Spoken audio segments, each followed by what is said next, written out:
दोस्तों, आज हम शुरू करने जा रहे हैं अंकगणित। अंकगणित जो होता है हमारे डेली जीवन में जितने भी कार्य होते हैं, व्यापार होते हैं, सामान खरीदना, बेचना, ये सब जो भी काम जो करते हैं वो अंकगणित के अंदर ही रखा जाता है। इस प्रकार हम कह सकते हैं कि अंकगणित हमारे जीवन में बहुत महत्वपूर्ण भूमिका निभाता है। इसलिए अंकगणित का जो ज्ञान सभी के पास होना बहुत ही ज़रूरी है। अंकगणित में जो सबसे पहला और बेसिक टर्म आता है वो है क्रयमूल। क्रयमूल का मतलब होता है जिस मूल्य पर कोई वस्तु खरीदी जाती है उसे क्रयमूल कहते हैं। यानी कि समझिए कि आप कोई दुकान पर गए और सामान खरीदे, आप जो जितना में आप खरीदे हुआ उसका क्या हो गया, क्रयमूल हो गया। और विक्रयमूल का सीधा अर्थ होता है कि जिस मूल्य पर वस्तु को बेचा जाए उसको बोला जाता है विक्रयमूल।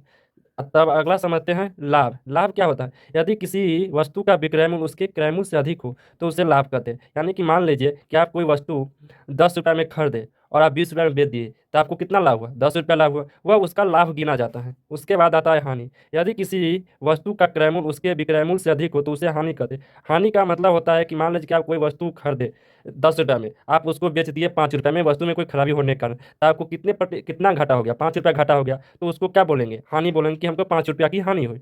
यहाँ पर ये निकालने के लिए लाभ आपको निकालना होगा। तो क्या करेंगे? विक्रय मूल्य माइनस क्रय मूल्य। इसका मतलब होता है कि आप अति खरीदे कुछ में और बेचे कुछ में। यानी कि कोई वस्तु का अगर ये अति विक्रय मूल्य कितना है 200 और खरीदने में लगा 100 रुपया, तो लाभ कितना हो गया? 100 रुपया, वो उसका लाभ होता है। और हानि का फॉर्मूला होता है क्रय मूल्य माइनस विक्रय मूल्य। आपका अगला टर्म है लाभ प्रतिशत। लाभ प्रतिशत का फॉर्मूला होता है लाभ गुने 100 बटा क्रम। इसका उपयोग तब किया जाता है जब आपसे कोई पूछे कि आपने कितना प्रतिशत का लाभ कमाया, तब इस फॉर्मूले के उपयोग से आप बता सकते हैं कि हमने इतना प्रतिशत का लाभ कमाया। हानि प्रतिशत का फॉर्मूला होता है हानि गुने 100 बटा क्रम। यानी कि इसका उपयोग तब होता है जब आपसे पूछा कि आपको कितना प्रतिशत का घाटा लगा या कितना आपको घाटा सहना पड़ा। जब इस फार्मूला का उपयोग तब किया जाता है जब आपका कोई भी चीज़ लाभ प्रतिशत में दिया हो, तब आपसे पूछा जाए कि आपको कितना लाभ हुआ, तब क्या कहेंगे? लाभ इक्वल टू हो जाएगा लाभ प्रतिशत गुने क्रयमूल बटा 100, और हानि बराबर हो जाएगा हानि प्रतिशत गुने क्रयमूल बटा 100।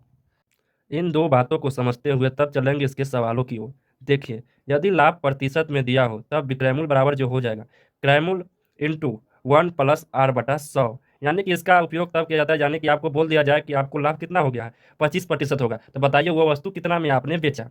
इसका और क्रयमूल निकालने के लिए इसका फॉर्मूला हो जाएगा विक्रयमूल बटा 1 + r/100।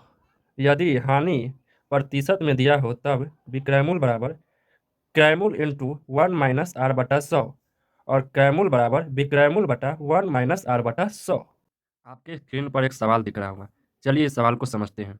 यदि 200 की कुर्सी 250 में बेची जाए तो कितना लाभ होगा और कितने प्रतिशत से? यह सवाल का मतलब 200 यानी कि इसका जो क्रयमूल जो हो जाएगा, क्रयमूल कितना हो जाएगा 200, और विक्रयमूल हो जाएगा 250। तो आपको क्या निकालना है? लाभ। तो लाभ निकालने का लाभ का जो सूत्र आपको पहले ही बता चुके हैं, क्या होता है? विक्रयमूल माइनस क्रयमूल। विक्रयमूल कितना दिया है? 250 माइनस 200 कितना हो गया? 50। आपको 50 रुपये का लाभ हुआ। अब आपको क्या निकालना है? प्रतिशत से ही बताना है। तो लाभ प्रतिशत क्या होता है? लाभ गुने 100 बटा क्रयमूल्य। यानी कि आपको कितना लाभ कितना दिया? 50 गुने 100 बटा आपका जो क्रयमूल जो है कितना है? 200। तो एक जीरो से एक जीरो काटा, एक जीरो से एक जीरो काटा, यानी कि आपको 25% का लाभ हुआ। ये हुआ इसका फाइनल आंसर। आपके स्क्रीन पर ये रहा अगला सवाल। 400 रुपये में खरीदी गई कोई वस्तु कितने रुपये में बेची जाए कि उसे 25% का लाभ हो? यानी कि खरीदा कितना गया? 400 रुपये में, यानी कि क्रयमूल कितना हो गया? क्रयमूल अभी आप लिख सकते हैं कितना? 400 रुपया। आपको निकालना क्या है? बेचा कितना रुपये में बेचा जाए, यानी कि आपको निकालना है विक्रय मूल्य।